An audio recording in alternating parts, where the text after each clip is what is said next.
on vient de voir votre 4e long métrage. Ouais. Donc on a été surpris. Donc Nightfare. Faire, ouais, c'est dur à dire. Voilà, faire.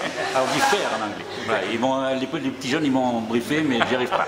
Mais bon, c'est pas grave. L'essentiel c'est de voir un film justement qui surprend par la narration, par le punch, par l'histoire, parce que l'histoire nous déroute à un certain moment. On croit qu'on va partir quelque part et on arrive ailleurs. Donc moi j'aimerais savoir justement cette envie-là de faire ce film-là. Est-ce que c'était un besoin parce qu'il peut porter justement, c'est un film ambigu, comme il était à l'époque, je ne sais pas si vous vous souvenez à l'époque, Le Justicier dans la ville, il y avait eu des ambiguïtés qui avaient été soulevées. Est-ce que vous pensez que c'est un peu la même chose? Oui, évidemment, quand on parle d'un film comme Nightfare, on peut y voir une ambiguïté, c'est sûr. Maintenant, on est à une époque où on voit des ambiguïtés partout. Donc, moi, j'en vois pas. Pour moi, le film est très clair. Il dit les choses clairement, sans ambiguïté. Et pour moi, en fait, faire un film comme celui-là était nécessaire. J'avais besoin pour mon 4e film, après 8 ans sans tourner, de faire un cinéma singulier, un cinéma à débat. J'avais envie de faire un film qui provoque le débat et surtout qui exprime mon ressenti du moment, ma colère, mes doutes. Qui me ressemble à 100%, et Nightfare me ressemble à 100%. Parce qu'on peut dire qu'il pourrait y avoir d'autres façons de faire. On ne va pas dévoiler le film, mais on pourrait dire que pour arriver au résultat, au respect, tout ça, parce que le film met le point là-dessus, c'est-à-dire que ce sont les valeurs, les vraies valeurs qui sont mises en avant, mais en même temps, est-ce qu'il n'y aurait pas d'autres façons de le raconter? C'est la vôtre. Voilà, c'est ce qui fait que ce film me ressemble, et moi, c'est que c'est ma manière à moi de raconter ça. Moi, je viens des arts martiaux, je passe les arts martiaux depuis que j'ai 4 ans. Ce film, dans tout ce qu'il raconte, dans sa démarche, aussi bien visuelle qu'intellectuelle, je dirais même. Oui, parce qu'on ressemble beaucoup, vraiment, c'est la... Parce que justement, parfois le public ou les gens, il faut les bousculer peut-être pour qu'ils prennent conscience. Est-ce que vous pensez... Oui, en tout cas, je trouve qu'aujourd'hui, le cinéma ne prend plus de risques. C'est comme la télé. En général, voilà, on nous dit quoi aller voir, quoi aimer, quoi ne pas aimer. Presque on nous oblige à, et ce que je me rends compte en voyageant beaucoup avec Nightfare à travers le monde, et après cette petite tournée province que je viens de faire, c'est que Nightfare touche toutes les générations, aussi bien les jeunes enfants de 13 ans comme ce soir. Et puis des personnes de 60 et plus même dans la salle, c'était étonnant. 65 ans, avant-hier, pardon, qui est venu me voir et qui m'a dit votre film est magnifique, le cinéma comme ça nous manque, et c'est hyper touchant de voir que le film touche comme ça plusieurs générations d'êtres humains. C'est très très beau, et parce qu'à mon sens il parle de choses fondamentales et des choses qui pour moi manquent aujourd'hui à notre époque, puisqu'on est à une époque où de toute façon un contrat n'a plus de valeur, donc la parole ou une poignée de main n'a fondamentalement aucune valeur. Voilà, et donc il faut les retrouver, donc il faut dire ça a existé. Voilà. Pour moi en tout cas il faut remettre ça au bout du jour et réapprendre les gens à être respectueux. Parce que même il n'y a pas longtemps j'étais avec des sportifs, justement, même des sportifs disaient que même dans le sport il fallait retrouver les valeurs. C'est quand même grave. Les footballeurs qui sont tous improbables. Voilà, donc c'est vrai que c'est pas... les histoires de manipulation, de détournement d'argent, c'est improbable. C'est le monde dans lequel on vit. Je trouve ça très triste en fait. Et c'est difficile, moi j'ai un grand garçon de 17 ans. C'est très difficile après d'aller lui expliquer qu'il faut faire les choses bien. Jusqu'à la télé tous les jours, il se rend compte que ceux qui réussissent sont les plus pourris. C'est compliqué en fait. Et en plus, par contre, les choses bien, on ne les montre pas, parce qu'il en existe. Évidemment, jamais, parce que on ne les montre pas, parce que les montrer, c'est devenu presque obscène. Aujourd'hui, bien se comporter, être galant, être respectueux, même vis-à-vis d'un adversaire. Car moi, dans les arts martiaux, il m'arrive d'avoir des adversaires. Je suis malgré tout respectueux. Que je perde ou que je gagne ce combat, je serai respectueux envers lui, car de fait, il est venu face à moi et pour cela, il mérite tout mon respect. Alors justement, le fait de parler de tout ça, est-ce que c'est pas quelque chose, c'est presque faire du cinéma, c'est presque un acte citoyen indépendant maintenant? En tout cas, en vieillissant, j'ai 44 ans aujourd'hui, j'avais fait Yamakasi. Aujourd'hui même? Non, quand même pas. Non, j'ai 44 ans cette année. Mais quand j'avais fait Yamakasi, qui était pour moi déjà un film sur les valeurs, puisque le film s'appelait Les 7 samouraïs des temps modernes, c'est vrai que j'ai envie d'aller de plus en plus vers un cinéma qui un peu plus profond. Même, encore une fois, Nightfare est un film d'action, un thriller, donc le sujet ou le sous-texte du film vient en filigrane, mais n'est pas ce que l'on voit a priori du film. Donc j'ai envie de faire des films qui me ressemblent de plus en plus. Je vieillis, évidemment, faire juste des films de bagarre. Aujourd'hui à 44 ans, je pense que j'en ai fait suffisamment. J'ai adoré les faire. Mais tous les films que j'ai faits, de Scorpion au Fils du Vent à Yamakasi, étaient des films de samouraï. Donc des films qui parlaient de valeurs déjà en fait. Même à mon plus jeune âge, j'ai écrit Yamakasi, j'avais 26 ans. Je l'ai tourné, j'en avais 27. Donc c'est un film déjà sur des valeurs, c'est un film sur des gamins qui décidaient que tout d'un coup ils étaient sûrement responsables de l'accident du petit Jamel et qui allaient devoir assumer et qui allaient devoir voler aux riches pour donner à cet enfant la possibilité d'avoir un nouveau cœur. Et oui, d'ailleurs, les Yamakasi ont aussi une certaine philosophie. C'est pour ça que vous avez fait ce film avec eux. Oui, j'ai écrit ce film quand Luc Besson m'a approché, Luc m'a donné un synopsis de 6 pages qui racontait l'histoire du film. Toute l'histoire était déjà là, mais après il a fallu rentrer dans les détails, dans la finesse. Et c'est vrai que moi, ce qui m'a touché, c'est que je venais d'être papa, mon fils avait 1 an, et j'avais envie de faire un film qui lui parle à lui aussi. Et c'est génial de voir que presque 20 ans après, maintenant, ça va bientôt faire 20 ans, le film touche encore les gens. Et partout dans le monde, j'étais en Corée, les gens m'arrêtent dans la rue parce que j'ai fait Yamakasi, c'est génial, c'est magnifique. Alors justement, est-ce que justement, vous avez dit que vous aviez pris de l'âge, c'est normal comme tous, mais peut-être que la représentation du sang dans le film a évolué, elle, parce qu'on en voit pas mal, on peut le dire, parce qu'il y a quand même des scènes qui sont assez dures. Quel est votre rapport à ça? Alors justement, il y a peut-être un contrepoint avec le film d'animation qui est très tarantinesque, comme on dit, ou alors très asiatique. Donc, mais c'est vrai, quel est justement votre rapport à montrer le sang? Alors déjà, je voulais que sur ce film, je voulais que les scènes d'action soient très figurantes. Donc durent le moins longtemps possible, donc qu'elles soient percutantes.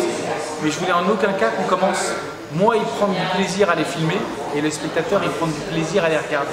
Donc je voulais plutôt que les gens fassent ça, plutôt que fassent waouh, génial, encore. Pas magnifié. Donne-moi. Voilà, j'avais envie de. Voilà.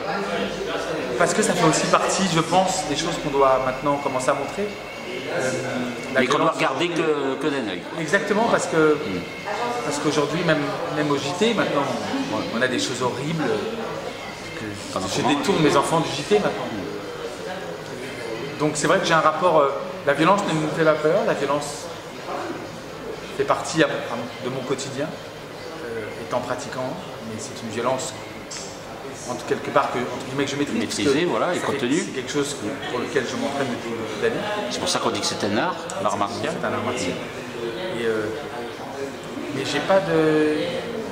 Oui, en vieillissant, c'est vrai que parfois je regarde Scorpion, un film que j'ai fait avec Lovis Cornillac, un film que j'aime vraiment beaucoup, mais parfois, peut-être les scènes d'action auraient peut-être mérité d'être un peu plus courtes.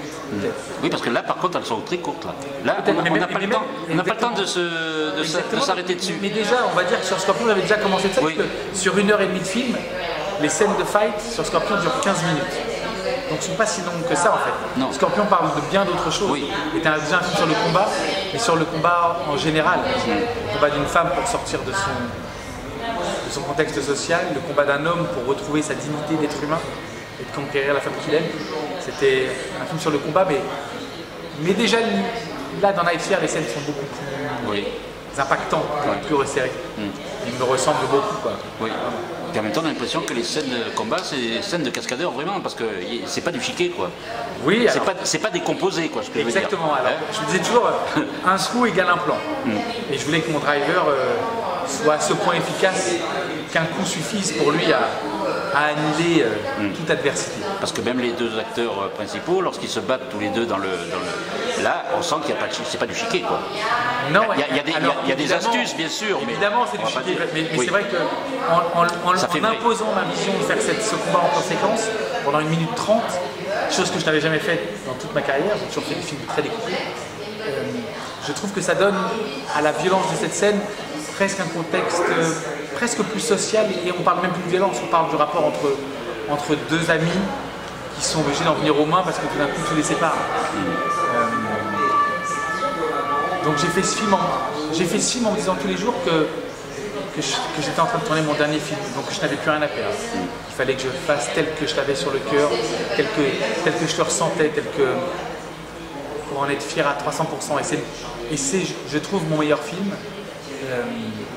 Et tant mieux, parce que le sportif en moi aime l'idée de progresser de film en film. Et c'est vrai que je trouve que je me suis amélioré de film en film. Et donc, c'est ce que nous on constate aussi. Ah, cool. Moi j'aimerais pour finir que vous nous parliez de vos acteurs. Donc tout à l'heure ils étaient là, Fanny et bon, on pourra parler aussi de l'anglais, mais Fanny et Jonathan sont étonnants. Est-ce que vous n'auriez pas aimé avoir plus de scènes avec Fanny? Bien sûr, le film a été tourné en 24 jours, donc très très vite. Au début on avait 3 semaines, puis j'ai rajouté une semaine, un mois après le tournage. J'ai une scène que j'ai enlevée avec Fanny, parce qu'on avait plus de sous pour la tournée, qui était une scène du kidnapping. J'aurais adoré tourner cette scène, parce que c'est une scène qui aurait apporté beaucoup à ce personnage. Comme au personnage du driver, j'aurais adoré tourner cette scène, mais les aléas des budgets font que parfois voilà, on a des obligations, on est obligé d'être un peu plus sec. Et c'est vrai que le film est très sec, le film fait 1h20, il est très rugueux, quoi. Il n'a pas de gras, il va à l'essentiel. Et voilà, on va à l'essentiel. Et j'ai aussi aimé ça avec ce film, j'aime les films courts, pour moi un film de genre doit durer maximum 1h30. J'aime les films qui ne pètent pas plus haut que leur cul, j'aime les films qui sont honnêtes. Sauf que les films aujourd'hui sont beaucoup trop longs. 2h45 maintenant. En tout cas, là, on sait ce qu'on a vu parce que Fanny aussi disait c'est un film qui pose des questions quand on sort de là. Oui, c'est vrai que j'avais aussi très très envie de faire un film à débat et que tout d'un coup de regarder mon driver comme ça, comme un symbole, tout d'un coup m'a nourri en tant que metteur en scène pendant tout le tournage. M'avait donné un combat à mener, une ligne à respecter. Quand je suis tout petit, j'ai très envie de faire un film de super-héros. J'avais très envie de faire un film de super-héros. J'ai fait mon premier film de super-héros, donc je suis très content. Et puis c'est un film qui ressemble aussi à la société dans laquelle on vit, qui ressemble à l'époque dans laquelle on vit, qui est une époque un peu étrange, où la perte des repères et des valeurs donc, est générale. Et je trouve que le film parle de ça en tout cas avec une certaine idée qui me ressemble beaucoup. Et Night Fair est vraiment un cinéma que j'ai envie de défendre. Pour vous, les super-héros, ce ne sont pas vos comédiens, justement, on finira avec eux. Est-ce que ce ne sont pas eux les super-héros? Oui, en tout cas, c'est sûr que je me sers d'eux pour exprimer mes idées, évidemment. Et que c'est la première fois que j'ai pu m'exprimer à 100%. Et vous ne faites pas de casting, vous nous avez dit tout à l'heure? Non, j'aime pas faire des castings. J'essaie d'en faire très peu. Je rencontre des acteurs, on va prendre des cafés, mais je me sens toujours mal à l'aise dans un casting. Un acteur ne peut pas être bon en casting. C'est très rare. On est sur un fond blanc, il faut qu'ils pleurent, qu'ils rient, qu'ils aient peur. C'est très compliqué. Je rencontre des êtres humains avec qui on discute et puis je sens si avec eux on va pouvoir communiquer, si je vais pouvoir avoir des bons partenaires pendant quelques semaines. En plus, il me disait qu'il restait le soir aussi. Donc, oui, tout le monde restait là. Donc c'était intense, mais bien en même sûr, temps, personne ne rentrait chez lui le soir. Oui, et puis on vivait. Je les responsabilise. Je leur donne une lourde charge de création. De création. Parce que je pense qu'on s'apporte mutuellement. J'ai du mal à croire qu'un metteur en scène n'a que les bonnes idées tous les matins quand il se lève. Moi, c'est difficile parce que je suis en même temps producteur de film, scénariste de film. Puis même un auteur, voilà, il peut y avoir toujours j'ai eu besoin le regard extérieur. De les responsabiliser, de les motiver, donc en leur donnant beaucoup de responsabilités et en les laissant m'apporter beaucoup. Et puis moi, en les guidant sur la direction que je prenais, puisque le film a changé donc, pendant le tournage. Un slasher est devenu un film de super-héros, donc c'était... mais quelle aventure incroyable. Bah oui. J'étais dans la création quotidiennement, ça a été... Moi qui étais sur le point d'arrêter le cinéma avant Night Fair, j'ai plus envie d'arrêter. C'est pour ça que vous êtes resté 8 ans sans tourner. Oui, après Scorpion, je n'ai pas réussi à remonter de film. J'ai eu 6 films qui ne se sont pas faits en 8 ans. J'avoue que je ne comprenais pas pourquoi, donc c'est vrai que j'étais aussi dans une certaine forme de colère quand j'ai fait Night Fair, ça doit se ressentir aussi dans le film. Je ne comprenais pas pourquoi je n'avais pas réussi à faire de film en 8 ans. Les 3 précédents films ont fait 3 millions d'entrées en 3 films. Donc je fais partie des réalisateurs qui ont fait de l'argent, des succès. Mais malgré tout, je n'ai pas réussi à remonter de film. Donc je me disais que j'étais prêt, que si j'étais prêt à arrêter le métier. Quand tout d'un coup, on m'a proposé on m'a dit on fait un film ou on part en vacances.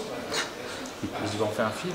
Et voilà, en 3 mois, on l'a écrit, préparé, casté, financé et tourné ce film. Incroyable. Alors c'est vrai qu'on pourrait parler avec vous des heures, parce qu'on sent que vous êtes aussi passionné par ce que vous faites, et en même temps vous êtes un meneur d'hommes et de femmes sur les tournages. On est obligé, en tout cas moi je suis un vrai direction, c'est vrai que en tout cas je me sens à l'aise sur un plateau, c'est mon jardin d'enfant, et surtout quand j'ai un combat à mener comme celui-là, comme raconter cette histoire me tenait vraiment à cœur, j'avais envie d'aller au bout, j'avais envie de... Et puis je me disais, c'était mon dernier combat, c'était mon dernier film. Donc je l'ai fait en donnant tout ce que j'avais. Donc comme je donnais tout ce que j'avais, j'ai demandé beaucoup à la fois aux techniciens et aux acteurs.